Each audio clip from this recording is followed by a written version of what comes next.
In the late 1800s, a strange kind of marriage became common between America and England. England had dukes with ancient titles and grand estates, but many of them no longer had the money to maintain them.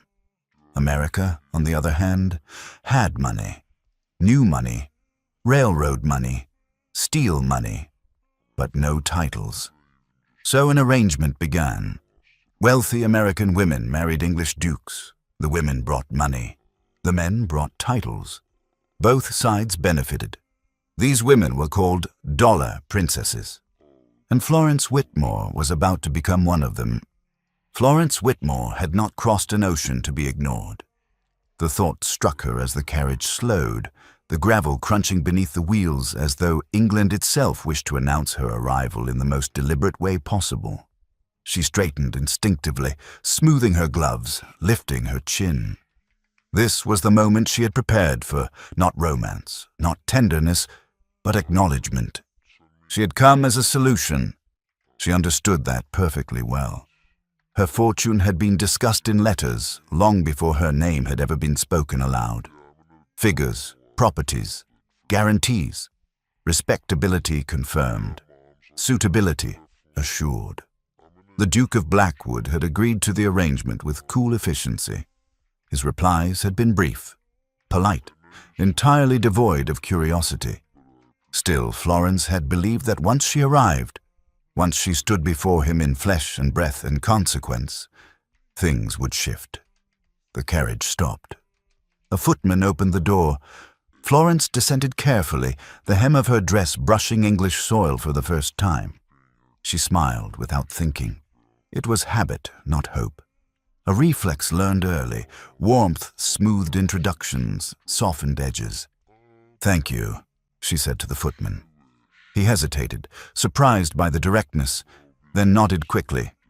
"Of course, my lady." The title settled strangely on her shoulders. She turned, expecting movement, expecting someone to step forward, expecting him. Instead, she noticed the Duke several paces away, standing at the edge of the drive with his back half turned. He was engaged in quiet conversation with the estate steward, one hand clasped behind him, posture rigid with authority. He did not look toward the carriage, did not pause, did not acknowledge that the woman he had agreed to marry had just arrived. Florence waited. The steward noticed her first. His eyes flicked toward her, then back to the Duke, uncertainty flashing across his face. "My lord," he murmured. The Duke finished his sentence before turning. Not fully. His gaze swept past Florence as one might assess an object already catalogued. There was no rudeness in it, no insult that could be named, but there was no curiosity either. No pause, no moment of recognition. He inclined his head. "Miss Whitmore, I trust your journey was satisfactory." It was said correctly, perfectly. "Yes," Florence replied, stepping forward and offering her hand. It was. He took it because propriety demanded it. His grip was brief, cool, impersonal. His eyes did not linger on her face. They shifted almost immediately. To the house, to the steward, to the matters waiting behind him. "You will be shown to your rooms," he said. "Tea will be sent. We dine at 8. That was all. No welcome, no comment on her journey, no acknowledgement of the sacrifice inherent in crossing an ocean to become Duchess of Blackwood. Florence felt something tighten low in her chest. She told herself it meant nothing, that English reserve was simply colder than American courtesy, that this was how things were done here. Still, as she followed the footman inside, she could not shake the sense that she had arrived into a space already arranged without her. The house was grand and hushed, its beauty restrained, its corridors echoing faintly beneath her steps. Servants observed her discreetly, assessing, curious, attentive. She was noticed, measured, seen. At the top of the staircase, Florence glanced back. The Duke had not moved. He stood where she had left him, already speaking again to the steward, his attention firmly elsewhere. His expression revealed nothing. His gaze did not lift. He did not look for her.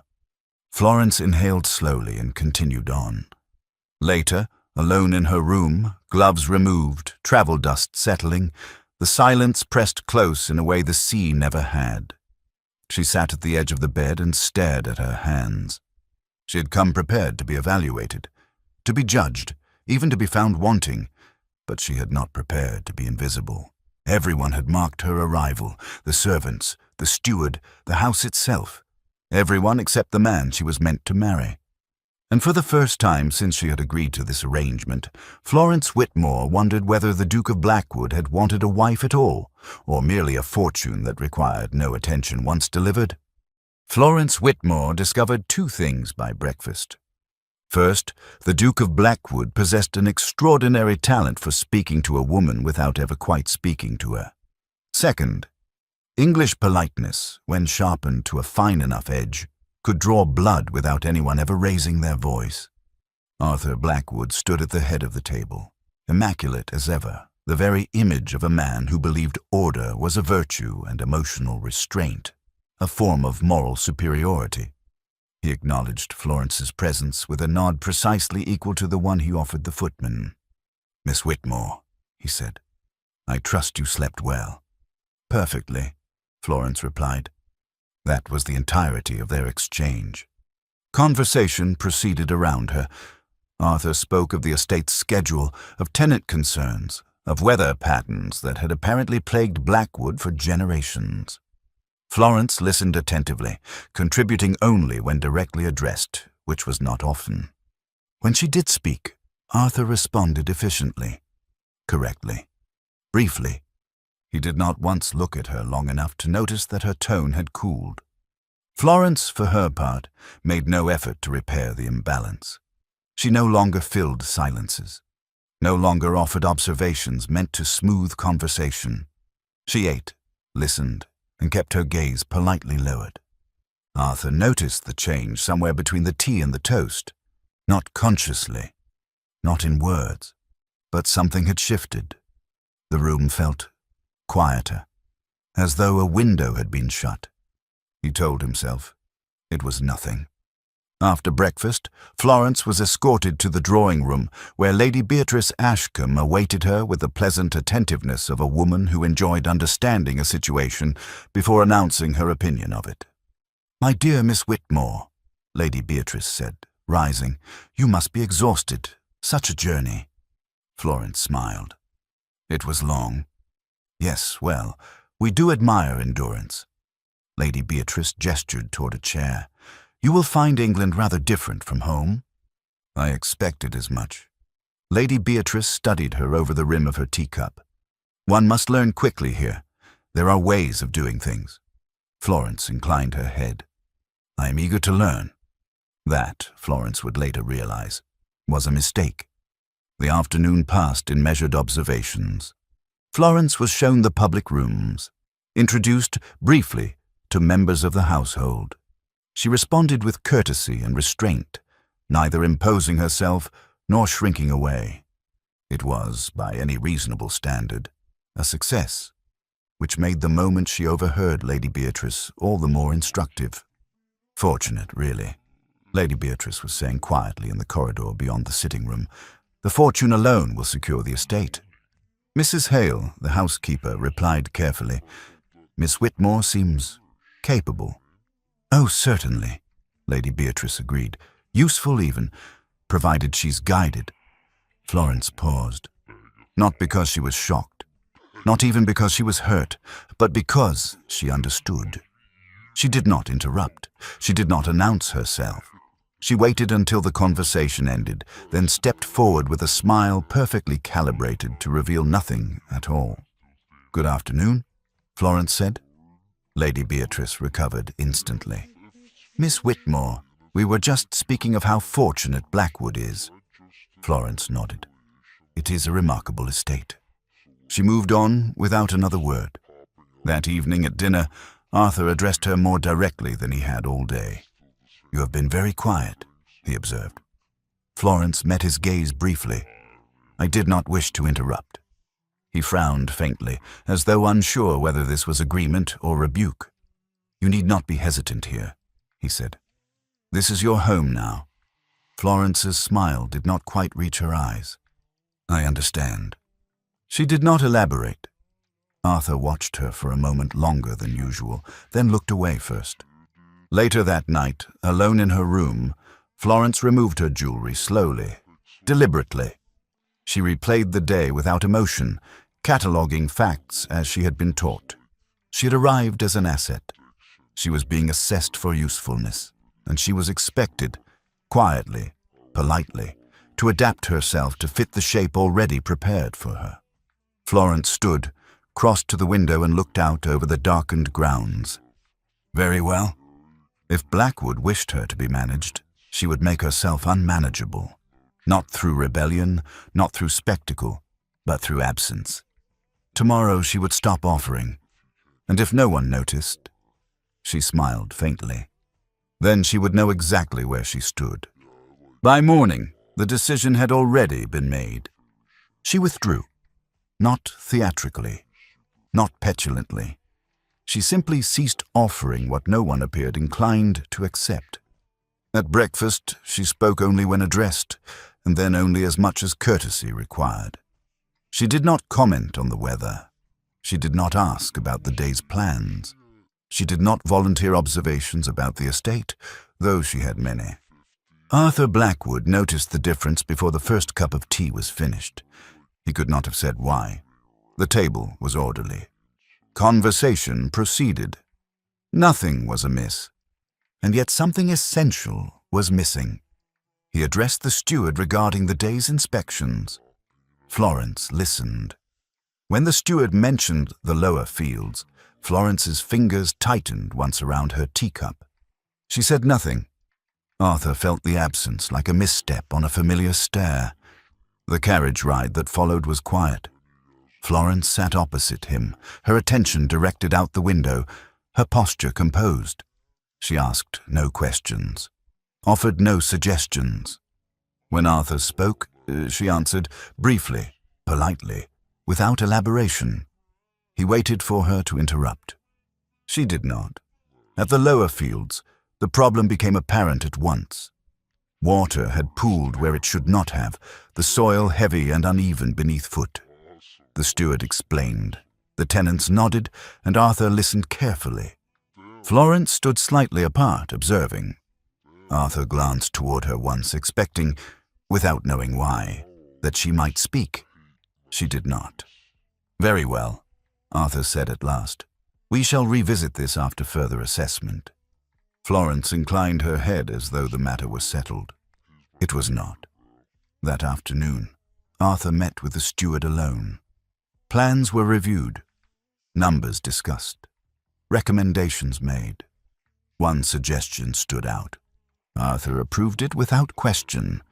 By evening, the decision had been announced. At dinner, Arthur addressed the table. "The matter of the lower fields has been resolved. We will redirect the runoff near the old stone boundary." Florence looked up. Lady Beatrice smiled approvingly. "How efficient." Arthur nodded. "Thomas brought the solution to me this afternoon, a sound recommendation." Florence did not react. Mrs. Hale, however, looked sharply between them. Arthur noticed that. Later, as the household settled for the night, Mrs. Hale approached Florence quietly in the corridor. "My lady," she said, lowering her voice. "May I speak freely?" Florence met her gaze. "Of course." "The solution for the fields," Mrs. Hale said. "It was yours." Florence nodded once. "Yes."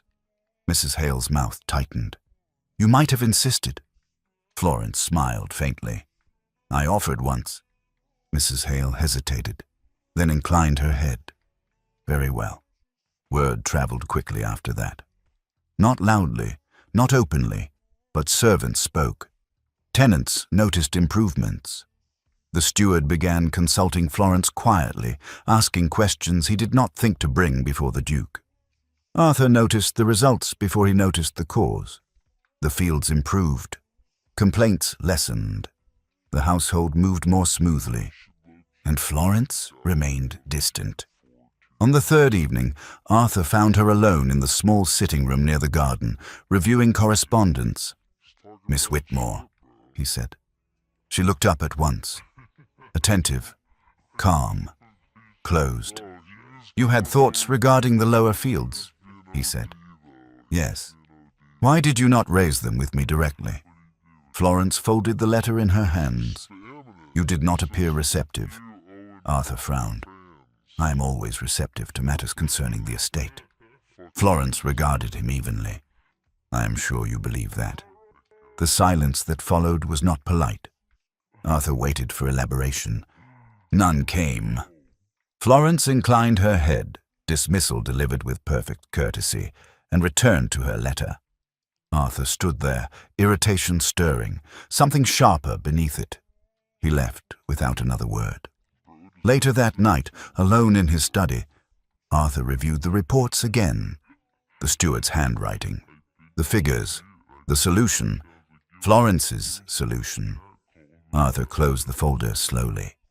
Across the house, Florence extinguished her lamp and prepared for bed, her decision now complete. If her contributions could be taken without acknowledgement, then she would give no more of them. Not her insight, not her effort, and certainly not her heart. The house noticed before he did. Two things became clear that morning. First, the household now listened to her. Second, the Duke of Blackwood did not. She discovered the first while walking the east corridor shortly after breakfast. A footman paused to ask whether the windows should remain open despite the chill. A maid waited for her opinion regarding the placement of flowers in the morning room. Even Thomas Wilfred, the steward, inclined his head more deeply than before. Florence answered calmly. Precisely. Without overstepping. The house adjusted. Arthur noticed the second fact during the estate meeting. The tenants were assembled in the lower hall, caps in hand, their expressions wary but hopeful.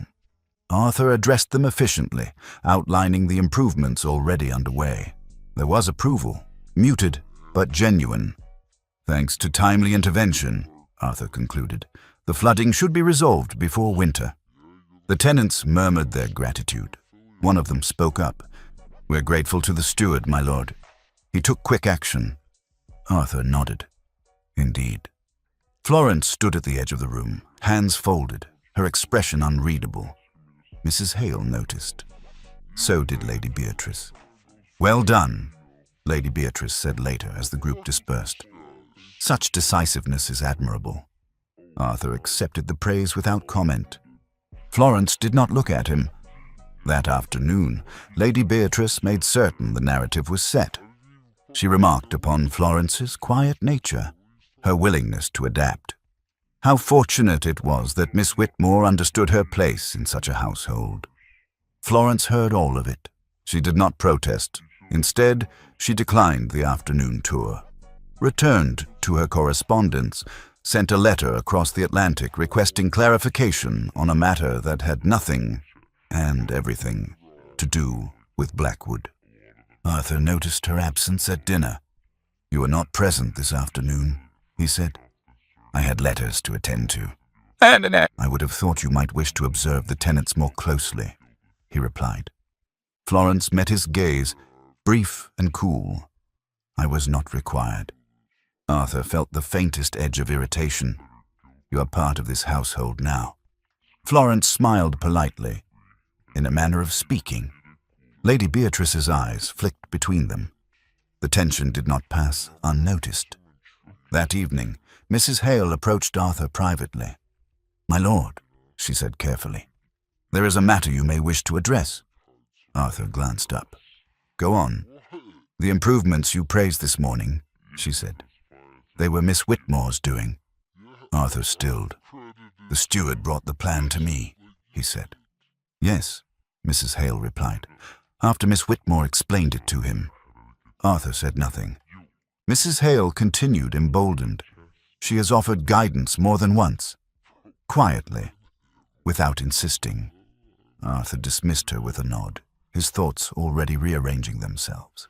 Across the house, Florence closed her writing desk and stood. She had been patient, she had been useful, she had been invisible, and now she was being managed into irrelevance. Florence made a decision, not rashly, not emotionally. She rang for her maid. "I will require the carriage tomorrow," she said calmly. "I should like to visit the village." The maid hesitated. "Shall I inform His Grace?" Florence paused only a moment. "No," she said. "I do not believe that will be necessary." By morning, staying inside Blackwood felt like consenting to silence. So she went to the village market instead. She disliked waiting. The carriage passed through the gates without question, which told her everything she needed to know about her current standing. She was permitted, not consulted. The distinction mattered. The village itself was brisk with life. Shops opening, women calling greetings, children darting between errands. Florence stepped down from the carriage and breathed more easily than she had since arriving in England. Here, no one looked at her as an investment. She spoke with the shopkeeper about supplies, with the baker about delayed flour, with the tenant's wife about the damp creeping into the lower cottages. She listened, and because she listened, she understood. By the time she returned to Blackwood, Florence had made decisions. Arthur Blackwood learned of her excursion from Thomas Wilfred, who mentioned it with the casual respect of a man reporting something already done. "Miss Whitmore visited the village," the steward said.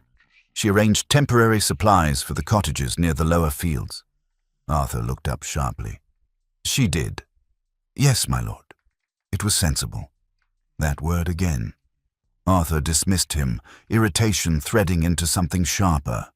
He did not like being surprised. He liked order. He liked clarity. He did not like realizing too late that Florence Whitmore possessed both authority and discretion.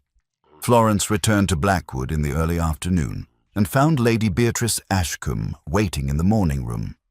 "My dear Miss Whitmore," Lady Beatrice said pleasantly, as though this were coincidence rather than strategy. "You were missed." Florence removed her gloves slowly. "I was occupied." "So I hear," Lady Beatrice smiled thinly. "One must be careful not to create confusion." Florence met her gaze. "I addressed practical matters." "Yes, but one must remember one's role." Florence tilted her head. "And mine is—" Lady Beatrice's eyes flicked toward the window, toward the estate, the title, the power. "Support." Florence smiled. It was not warm. Then perhaps the estate should learn to stand without leaning on what it refuses to acknowledge. The silence that followed was not private. Mrs. Hale stood in the doorway. So did Violet Blackwood. Lady Beatrice recovered first. "I only mean harmony." "So do I," Florence replied.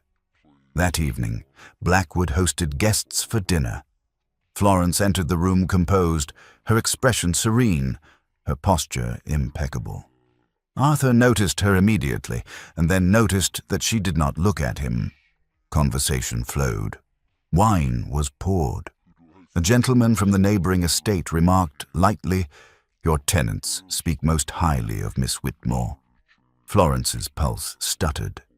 Arthur answered before thinking. "Miss Whitmore has been helpful," he said evenly, "but decisions here remain mine." The silence was absolute. Florence felt the room shift. She felt eyes turn. She felt something inside her go very still. Arthur realized what he had done the moment he finished speaking. He looked at her. She was smiling. It was perfect. Dinner continued. Florence spoke when addressed, laughed softly at the appropriate moment. No one could accuse her of impropriety, but something irrevocable had been done. Later in the gallery, Arthur reached for her. "Do not," Florence said quietly. "I was clarifying." "You were correcting," she said, "and you chose your moment well." Arthur swallowed. "I did not mean to diminish you." "And yet," Florence replied calmly, "you did." She stepped past him. Arthur stood there, the echo of her words settling heavily in the quiet. For the first time, he understood something essential. Florence Whitmore was not asking to be admired. She was asking to be claimed, and he had refused. Sleep did not come easily that night. It was not restlessness exactly, more the persistent sense that something had already shifted and refused to settle back into place. The house lay quiet, orderly, unchanged. And yet everything felt misaligned, as though a single decision had tilted the balance and left the rest struggling to right itself. By morning, she had made herself scarce. Breakfast passed with civility and distance. She spoke when addressed. She did not fill silences. She did not soften the edges of conversation with unnecessary warmth. She ate, nodded, and rose from the table with composed efficiency. The absence was immediate. It was astonishing, really, how loudly presence could echo only after it had been removed. He noticed before he wished to, not because anything was wrong, but because something essential was missing. The room felt colder, the conversation thinner, the air less forgiving. She declined the planned inspection of the western fields, sent word through the steward, practical, polite, final. The refusal lodged uncomfortably. Later that morning, he found her in the library. Sunlight streamed through the tall windows, illuminating ledgers spread neatly across the table. She stood beside them, sleeves rolled just enough to suggest work rather than leisure. She did not look up when he entered. "You are correct about the cottages," he said. She turned her head then, slowly, as though deciding whether the remark deserved acknowledgement. "I am glad the tenants are comfortable," she replied. "That was not what I meant." She waited. The pause stretched longer than politeness allowed, longer than he was accustomed to enduring. "You were dismissed," he said finally, "and you should not have been." Her gaze sharpened. "Is this an apology?" The question was calm, measured, not hopeful. He hesitated. Just long enough. Something closed behind her eyes. "I see," she said quietly. She gathered her papers and turned away. He moved before thinking. "Wait." She stopped, but did not turn. "You did not give me time," he said. She faced him then, expression unreadable. "I gave you opportunity." The distinction mattered. "You wished me to be grateful," she continued. "To remain quiet, useful, invisible until required." "That is not true." "It is," she said gently. "Because when I was visible, you corrected me."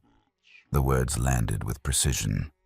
He stepped closer, then stopped. The space between them tightened, charged with something neither of them wished to name. "You wish me to claim you," he said. She did not deny it. "I wish you not to deny me," she replied, "publicly or otherwise." The honesty unsettled him more than anger ever could.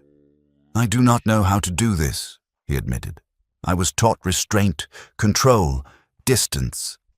"And I," she said softly, "was taught that affection withheld is not affection at all." Silence fell. He lifted his hand, stopped himself, then let it fall to his side. "I will not touch you," he said. She smiled faintly. "Then this ends exactly where it began." She turned to leave. He caught her wrist. The contact was brief, involuntary, electric. They froze. His grip loosened instantly, as though he had touched something fragile and dangerous all at once. "I'm sorry," he said. She looked down at their joined hands, then back at him. "So am I." She stepped closer. Neither of them spoke. The kiss happened because neither of them stopped it. It was restrained only by the knowledge that going further would destroy what little control remained. His hand came to her waist, tentative, hers to his sleeve, steady. When he broke away, his breath was uneven. "This cannot happen," he said. She nodded. "I know." They stood there, close enough to feel the truth pulsing between them.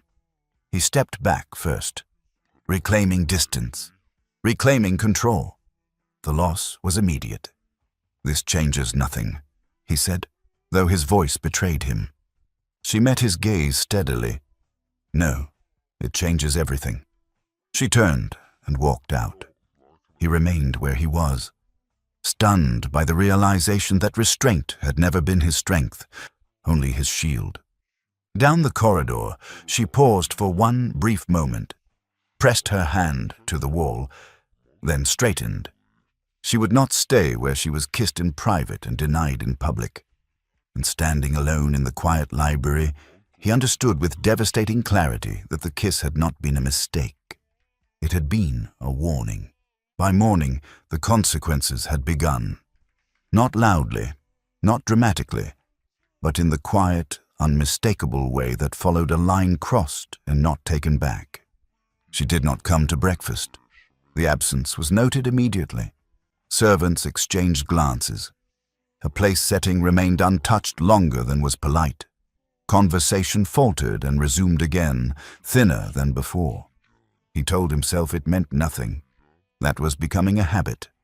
She appeared later in the day, composed as ever, moving through the house with the calm efficiency of someone who had already made peace with a decision. She spoke to the housekeeper. She answered the steward's questions. She smiled once, briefly, when a maid thanked her for a kindness remembered. She did not seek him out, and more telling still, she did not avoid him. They passed one another in the gallery without pause or acknowledgement. No stiffness, no hesitation, just the clean distance of strangers who knew too much to pretend otherwise. The ease of it unsettled him far more than anger would have. That afternoon, Lady Beatrice took note. It was impossible not to. A woman did not move through a house so calmly after scandal unless she believed herself finished with it. And Lady Beatrice had long since learned to recognize the signs of withdrawal masquerading as serenity. "You seem remarkably composed," she remarked later, seated opposite her in the drawing-room. "I feel remarkably clear," came the reply. Lady Beatrice studied her carefully. "Clarity can be dangerous. So can silence," she answered evenly. The exchange ended there, but the message did not. By dinner, the tension had sharpened into something unmistakable. Guests were present again, a smaller gathering this time, but no less observant. Conversation flowed politely until one careless remark brushed too close to the truth. "England has benefited greatly from American partnerships," the gentleman said lightly. "Titles saved, fortunes secured." The table murmured agreement.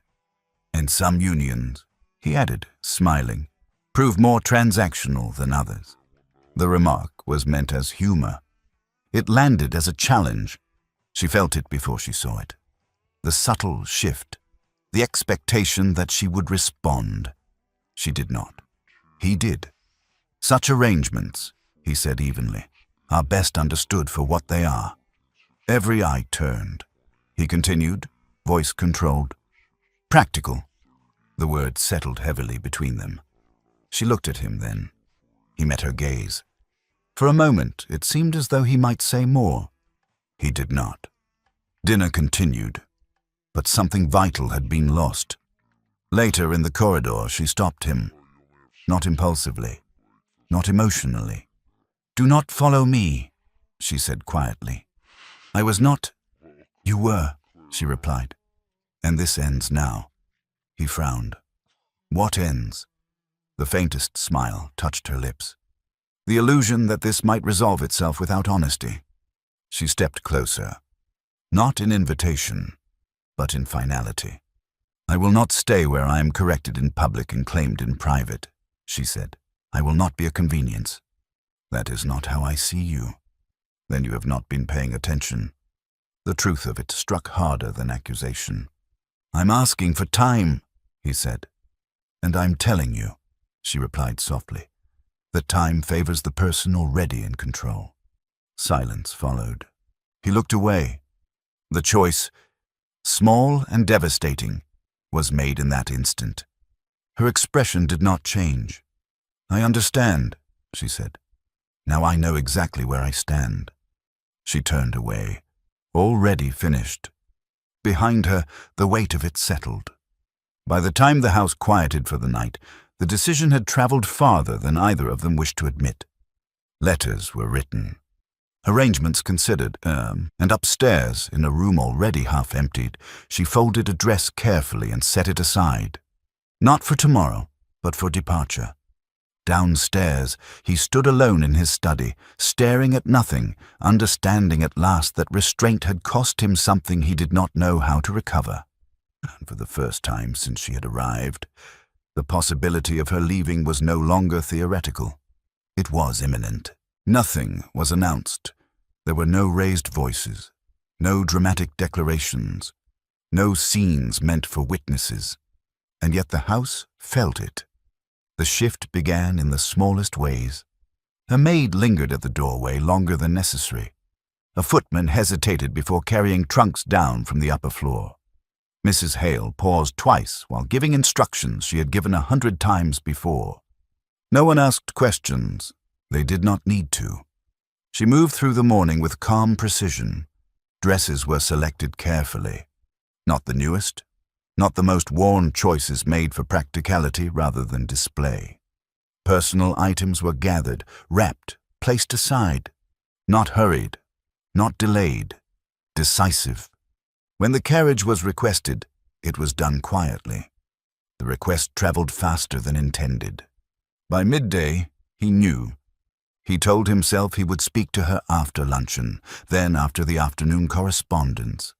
Then after the estate meeting concluded earlier than planned, because he found himself unable to concentrate. He rose before the room dismissed. The library was empty. Her writing desk was bare. The absence struck harder than expected. He found her in the long gallery, standing before a window, hands folded, gaze fixed on the grounds below. "You are leaving," he said. She did not turn. Yes. The simplicity of it unsettled him. When? Soon. That is not an answer. It is the only one you require. He moved closer, stopped, unsure now of how to approach without misstepping. "You have not given me time," he said again. She finally turned. "I have given you opportunity," she replied. "You chose restraint. I chose responsibility. And I chose dignity." The word settled between them. "You would abandon this arrangement so easily?" he asked. She looked at him steadily. It was never meant to be permanent without respect. This marriage was practical. So was my departure. The truth of it stung. "You would return to America," he said. "Yes. To ridicule. To independence." The correction mattered. Silence followed. "I did not say you were free to leave," he said finally. She tilted her head. "You do not own me." "No," he said. "But the arrangement was conditional," she finished, "and conditions have changed." He looked at her then, truly looked, and saw what he had missed before. She was not threatening. She was finished, waiting. "You kissed me," he said quietly. "Yes. And now you leave." "Yes." The symmetry was deliberate. He reached for her, stopped himself. "If you go," he said, "this will not be undone easily." She nodded once. "I am aware." She turned away, taking 2 steps before stopping. "You once asked me to be patient," she added softly. "This is me being decisive." She left him standing there. That evening, the house settled into uneasy quiet. Trunks were brought down. A letter arrived from the village confirming travel arrangements. Downstairs, he sat at his desk long after the candles burned low, staring at the papers that suddenly meant nothing. Upstairs, she closed the final latch on her case and sat on the edge of the bed, hands folded, breathing evenly. She had done what she came to do. She had protected herself. And yet, the thought of leaving without hearing him say it, truly say it, pressed heavily against her resolve. Across the house, the same thought took shape, uninvited, unwelcome, undeniable. If she left now, he would lose her, not as a convenience, not as a negotiation, but entirely. And for the first time since she arrived at Blackwood, the arrangement no longer felt secure. It felt fragile. The morning arrived with a brittle sort of clarity. There was no mistaking it now.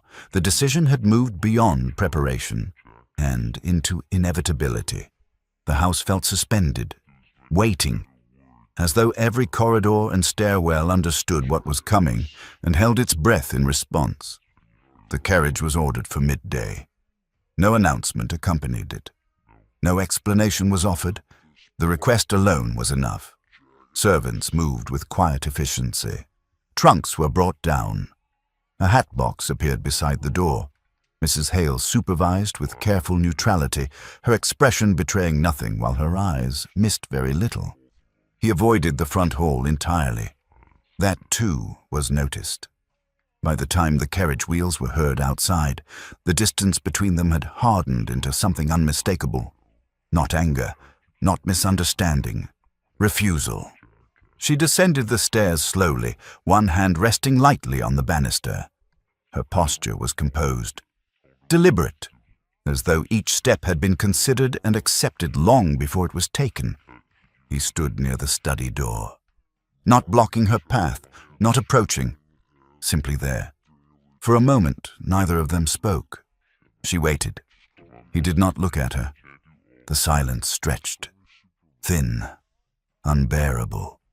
"If you have something to say," she said quietly, "now would be the moment." His jaw tightened. "I have already said too much." The words landed with quiet finality. She nodded once. "Then this will be simple." She moved past him. He did not turn. The refusal was complete.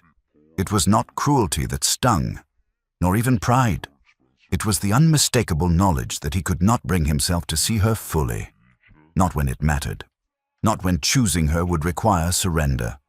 She paused at the threshold. "You asked me once to be patient," she said softly. I was. Still, he did not look at her. She exhaled, steadying herself. "Goodbye." The door opened. Cool air rushed in. The carriage waited. Behind her, the house remained silent. She stepped outside without looking back. The sound of the door closing echoed sharply, a final punctuation to what had already been decided. Only then did he move, not toward the door, but away from it. He crossed to the window instead, standing just far enough back that the glass reflected his own expression rather than the ground below. He heard the carriage door shut, heard the driver settle into place. He did not look. That was the choice. The wheels began to turn. The sound followed him down the corridor. Slow, deliberate, irreversible. Something tightened painfully in his chest. Not regret.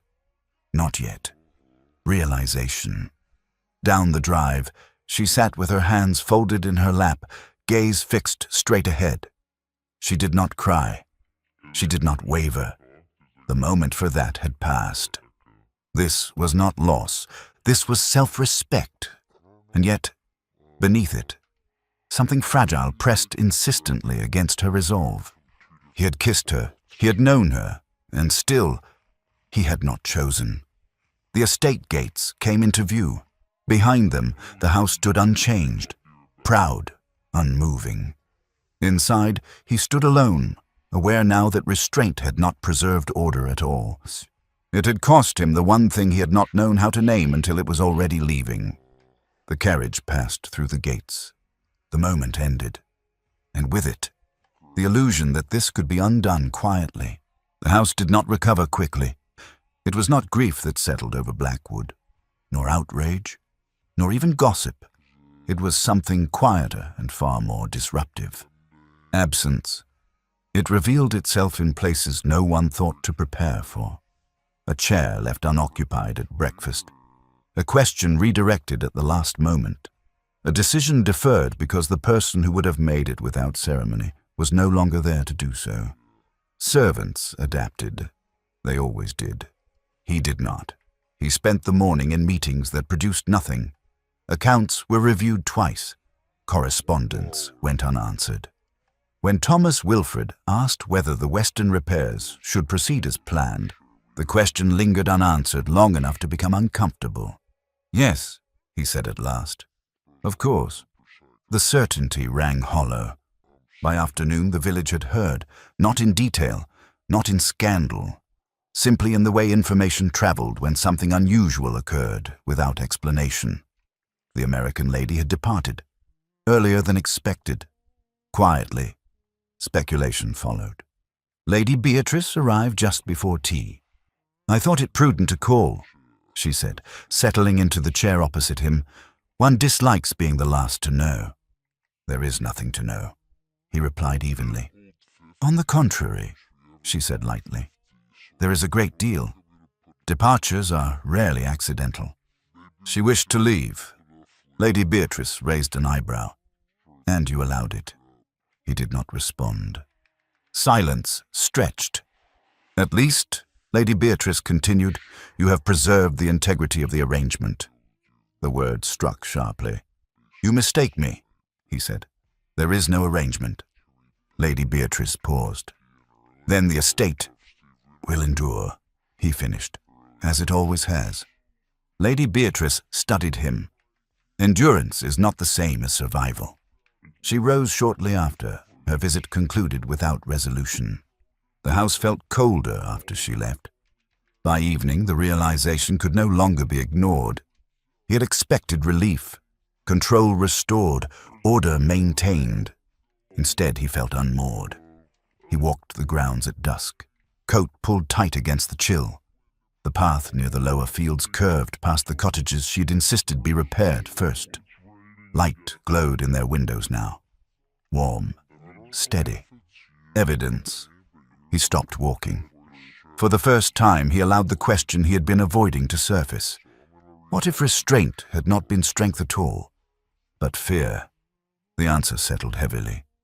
That night he dreamed, not of scandal or ruin, but of a moment not taken back, a look withheld, a name unspoken when it might have changed everything. He woke before dawn. Across the channel, the carriage rolled onward. She sat alone, watching unfamiliar countryside slide past the window. The rhythm of travel steadied her breathing. Each mile placed distance between herself and the choice she had refused to regret. And yet, memory was not so easily dismissed. Not the kiss, not the silence that followed, not the moment she had waited and been met with refusal. She pressed her hand against the seat, grounding herself. This was correct, she reminded herself. Necessary, dignity, had a cost. By mid-morning, the carriage stopped briefly at an inn. She accepted tea, declined conversation. A woman traveling alone invited speculation, but she met curiosity with calm and it dissipated. That was something she had learned well. Independence required composure. When the journey resumed, she reached for her gloves, then paused. A folded note lay tucked inside her reticule. She frowned, certain it had not been there before. The seal was unbroken. Her pulse quickened. She did not open it. Not yet. She returned it to its place, gaze fixed forward once more. Behind her, Blackwood stood unchanged against the horizon. Ahead of her, everything was uncertain, and in the quiet space between what had been lost and what had not yet been chosen, the truth pressed insistently into both their minds. This was no longer about an arrangement. It never had been. The consequences arrived quietly. And then all at once. They did not announce themselves with scandal or raised voices. They arrived in ledgers that no longer balanced as cleanly as they once had, in conversations that stopped just short of their intended conclusions, in letters written with excessive politeness, and just enough concern to be unmistakable. The estate was not failing, but it was straining. By the end of the week, 3 matters required decisions that had previously been resolved without delay. A tenant requested an extension. A supplier asked for reassurance. A cousin wrote to inquire whether arrangements remained stable. Each question carried the same unspoken meaning. He answered carefully. He always did. But careful was no longer sufficient. The absence had altered the rhythm of the house, not because she had held authority, but because she had held clarity. She listened.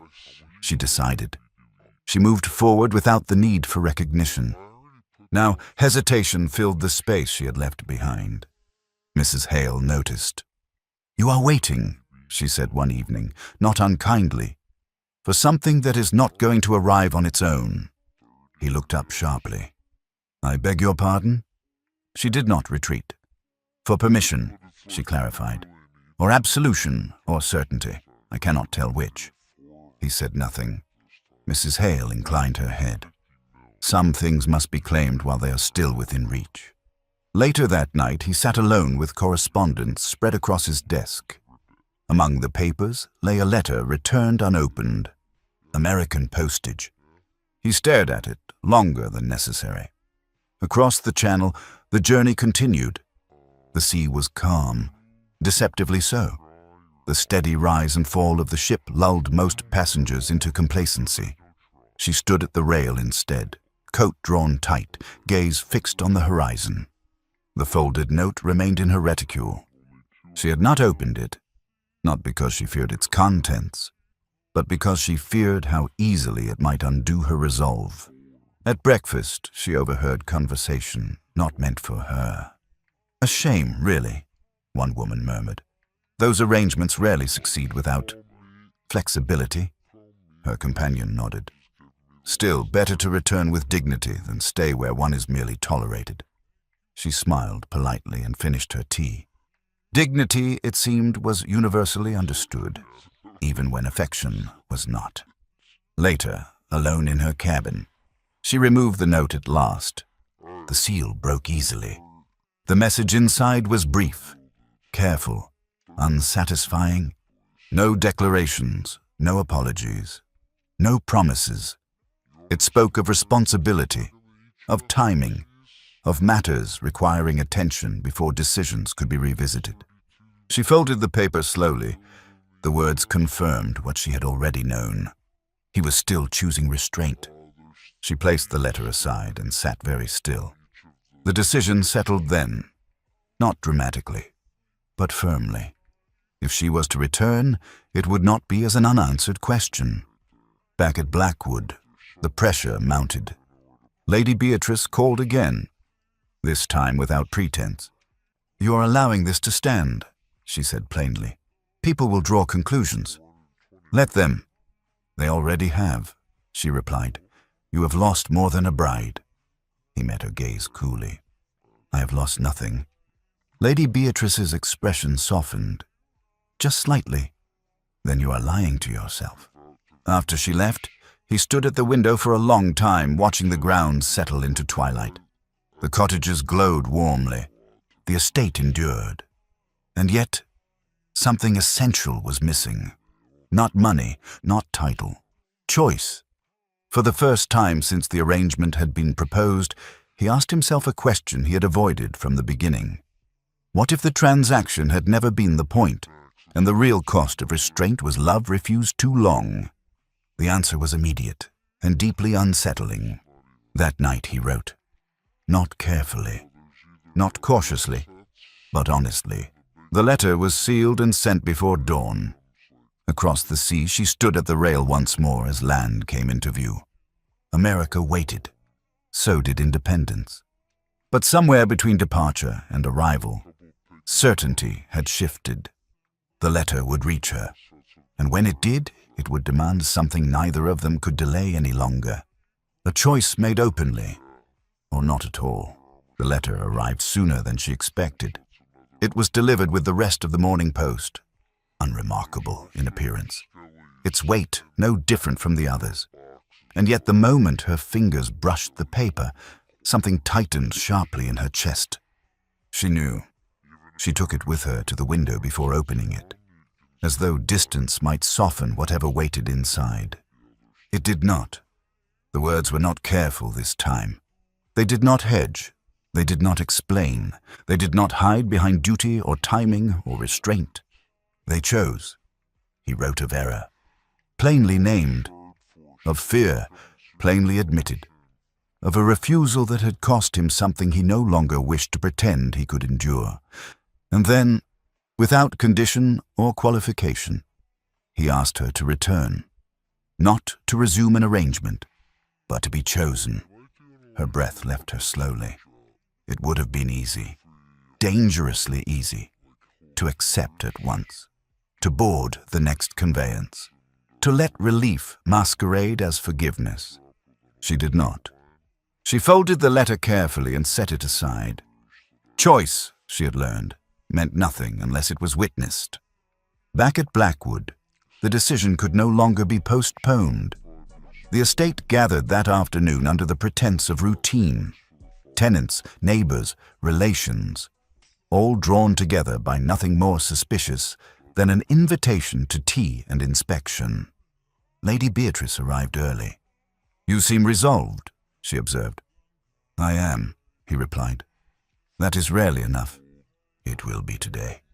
The gathering settled into place. Polite conversation, familiar rhythms, expectations unspoken but present all the same. He stood before them longer than was customary. Silence fell. "I owe you clarity," he said. Murmurs followed. Surprised, curious. He continued steadily, voice carrying without strain. "There was an understanding proposed between myself and an American lady. It was practical, sensible, and entirely incomplete." The attention sharpened. "I failed to see what was offered, and in doing so, I failed her." Lady Beatrice stiffened. "This estate does not require saving through caution alone," he went on. "It requires partnership." The word echoed. "I have written to ask her return," he said plainly. "Not to be corrected, not to be diminished, but to be claimed, openly and without reservation." The silence that followed was absolute. Then, reaction, not outrage, recognition, because what was being offered now was not money for title, but choice for choice. When she returned, it was not quietly. The carriage arrived in full daylight. The grounds were occupied. Conversations paused. Heads turned. She stepped down with composure intact, posture straight, gaze steady. He stood waiting. Not above her, not apart, directly in her path.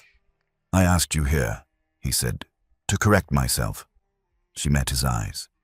"In private, or in truth?" "In full view," he replied. The stillness deepened. "I denied you once," he said. "I will not do so again." He turned slightly, enough for all to hear. "I ask you now, not as an arrangement, but as a choice." The risk was unmistakable. Her answer mattered. She took one step forward. "I did not return to be persuaded," she said calmly, "nor to be spared embarrassment. I know. I returned because you asked, without restraint." He nodded once. She considered him for a moment longer, then spoke clearly. "Then yes." The word carried. Not triumphant, not emotional, certain. The reaction came swiftly after.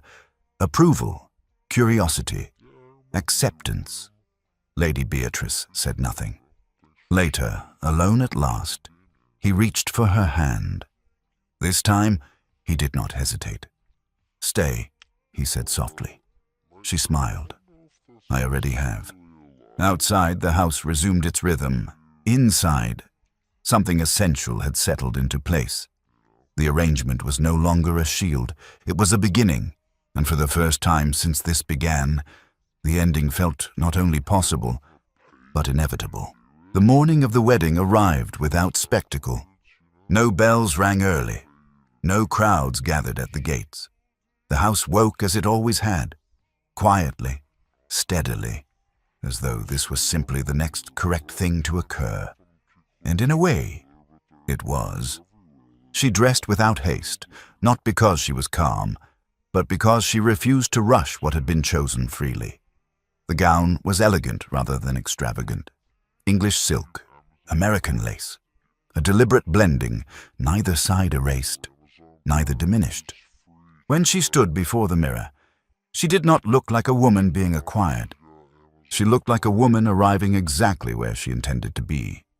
Downstairs, the house adjusted itself around the truth. Servants moved with a lightness that had been absent for weeks. Mrs. Hale oversaw final arrangements with quiet satisfaction. Even the air seemed warmer. less guarded, as though the walls themselves had exhaled. He waited in the small chapel on the grounds, not in isolation, not in brooding silence, simply waiting. When the doors opened, he did not brace himself. He looked, fully, openly, without restraint. She walked toward him with measured steps, her gaze steady, her expression composed. There was no hesitation, no uncertainty, no question left unanswered between them. This was not a transaction reaching completion. This was a choice arriving at its end. The vows were spoken clearly, not grand, not poetic, honest. When he promised partnership, it was not symbolic. When she promised faith, it was not blind. They were witnessed by the estate, by society, by the very people who had once measured her worth in numbers and him in acres. And now they measured them together. When the final words were spoken, there was no dramatic pause, only relief, only certainty. The kiss that followed was unguarded, unhidden, and unmistakably public. Not a mistake, not a warning, a declaration. Later, in the quiet that followed celebration, they stood together at the window overlooking the grounds. "I thought restraint was strength," he said softly. She smiled.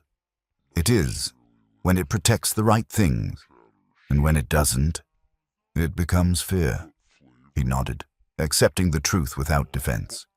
"You did not return because you needed me," he said. "No," she replied. "I returned because you chose differently." That distinction mattered. By evening, the house settled into a new rhythm. Not louder, not softer, truer.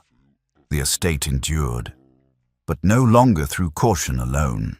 It endured through partnership, through shared authority, through a balance that had once been missing. And she, once an American fortune-seeking legitimacy, now stood as its future, not because of what she brought, but because of who she was. She was not rescued. She was not absorbed. She was respected. As night fell, they walked the grounds together without ceremony, without audience, without the weight of expectation pressing in from every side. "You could have walked away," he said quietly. "I did," she replied. "That's why this works." He reached for her hand. This time, there was no hesitation.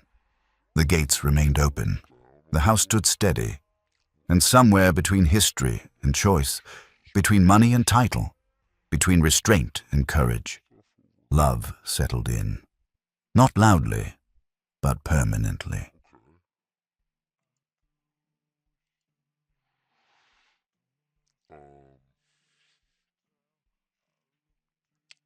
Yeah, scroll down, bro. You'll see like the little banners, like the About Me and Stats and Discord. If you click the Discord button, um, Rip Jeans' skin was showing. Yes, Griffin.